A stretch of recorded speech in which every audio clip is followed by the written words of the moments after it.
Mes chers amis, mes chers frères, mes chères sœurs, je suis très heureuse d'être ce soir du Vendredi Saint avec vous, chez vous, dans vos appartements, dans vos maisons, via les bienfaits d'Internet. Et j'en profite pour vous transmettre les salutations fraternelles de l'Église protestante unie de Clamart que j'ai la joie de représenter. Je vous propose que nous méditions ensemble sur le message de la croix. Très original pour un Vendredi Saint. Et sur cette croix, ce qui n'est pas très habituel pour les protestants, je vous invite à voir Jésus sur la croix. C'est ce que l'on appelle un crucifix. Quel est le sens de la croix? Que signifie-t-elle pour nos vies?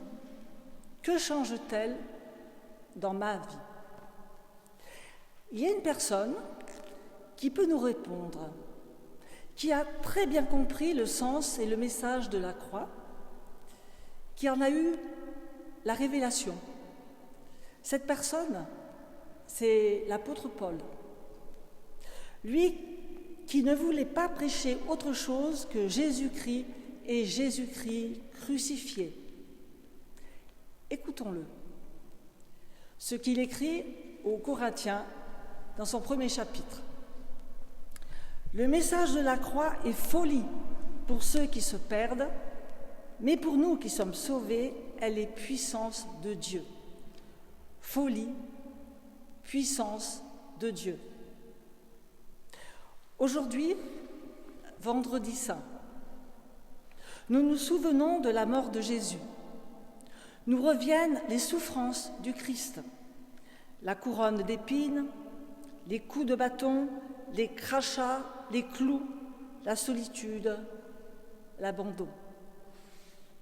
Jésus est mort à la croix, conséquence d'une erreur judiciaire, exemple typique de la cruauté, de la négligence, de la lâcheté humaine, conséquence d'une manipulation scandaleuse du pouvoir des autorités religieuses de son temps, plan de Dieu.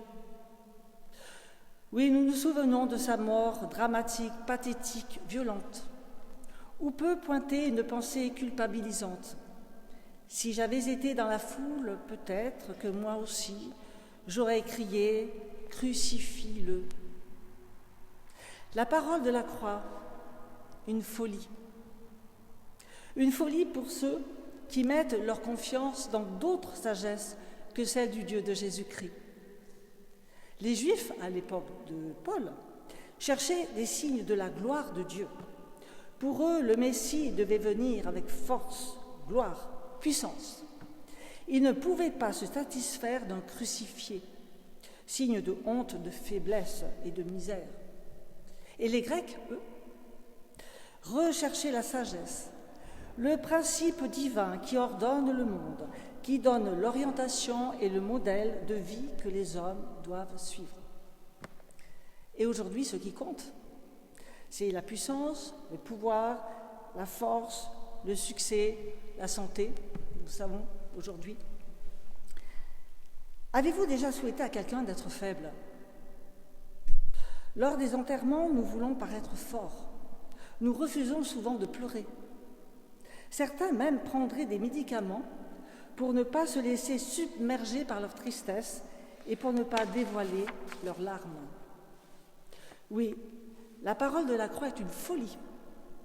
Difficile de croire au Dieu de la croix, à un Dieu qui accepte d'être désarmé, faible, à la merci des hommes. Cet homme, ce Jésus en croix, n'est pas n'importe quel quidam. En lui, c'est Dieu lui-même qui est présent. Dans la souffrance et la mort du Christ, c'est Dieu lui-même qui souffre, qui meurt. Folie que tout cela. Dieu pourtant choisit cette voie de la faiblesse pour nous sauver et nous libérer. C'est cette voie que le Dieu de la Bible a choisie.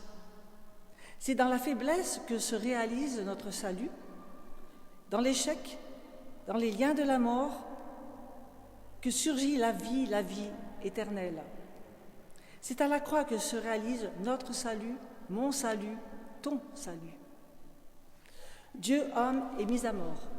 Dieu homme meurt. C'est cela, le message de la croix. Et cette parole nous conduit à la limite de notre entendement et de ce que nous pouvons comprendre.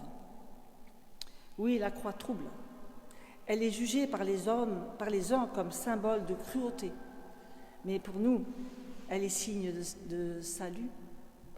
Elle est perçue par ceux qui nous reprochent d'être polythéistes comme un blasphème. Et pour les religions qui cherchent à se libérer de la souffrance, elle est un signe de masochisme. La croix trouble, choque, dérange. Elle est pure folie, on ne comprend pas. Et pas seulement les croyants d'autres religions, mais aussi parfois des chrétiens eux-mêmes, qui ne savent plus que faire de la croix et surtout de l'image de Dieu qu'elle renvoie, qui est en totale contradiction avec le Dieu puissant et fort qu'ils aimeraient avoir à leur côté. Pur non-sens, pure folie que tout cela? Probablement oui, si je ne crois pas, si je ne vis pas une relation vivante et personnelle avec le Seigneur. Pourtant, cette parole de la croix n'est-elle pas une puissance? Une puissance qui fait vivre, une puissance qui donne la force de traverser les épreuves de la vie, et cela depuis presque 2000 ans. Dieu est là avec nous, à nos côtés. Sa présence peut être visible ou parfois cachée, discrète. Et ce n'est ni notre sagesse, ni nos forces, ni tout ce que nous pourrions faire qui nous rendent Dieu proche. Mais c'est notre faiblesse, ou plutôt la reconnaissance de notre faiblesse, qui nous rapproche de Dieu. Et ça, c'est une grâce. Jésus, qui a connu le sentiment d'abandon, qui a souffert cruellement et qui est mort d'une façon atroce, veut accompagner notre vie, aussi et surtout dans ses ombres et ses ténèbres, ses souffrances et ses abandons. Et lorsque nous nous sentons en danger, lorsque nous sommes empêtrés dans les soucis, les peurs, les détresses, lorsque nous nous sentons trop faibles et nous avons besoin de secours, nous pouvons faire l'expérience que Dieu est vraiment là, à côté de nous, qu'il nous porte et prend soin de nous, qu'il calme nos craintes et qu'il nous donne sa paix, qu'il nous fortifie et ouvre devant nous de nouvelles perspectives.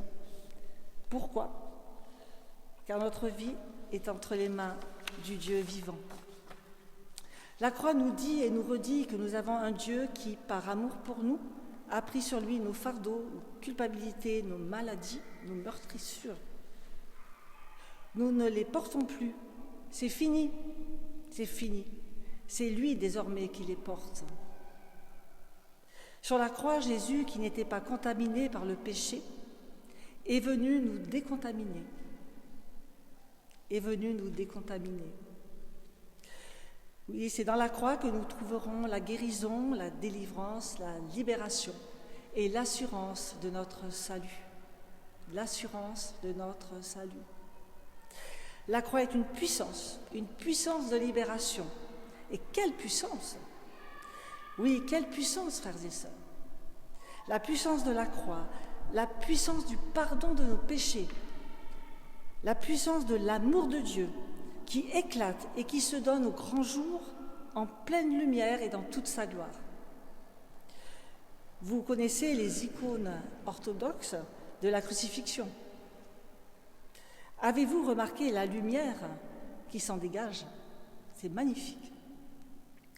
Oui, chers frères et sœurs, chers amis, ce message de la croix est une folie pour ceux qui se perdent, mais pour nous qui sommes sauvés, elle est une puissance de Dieu. Amen.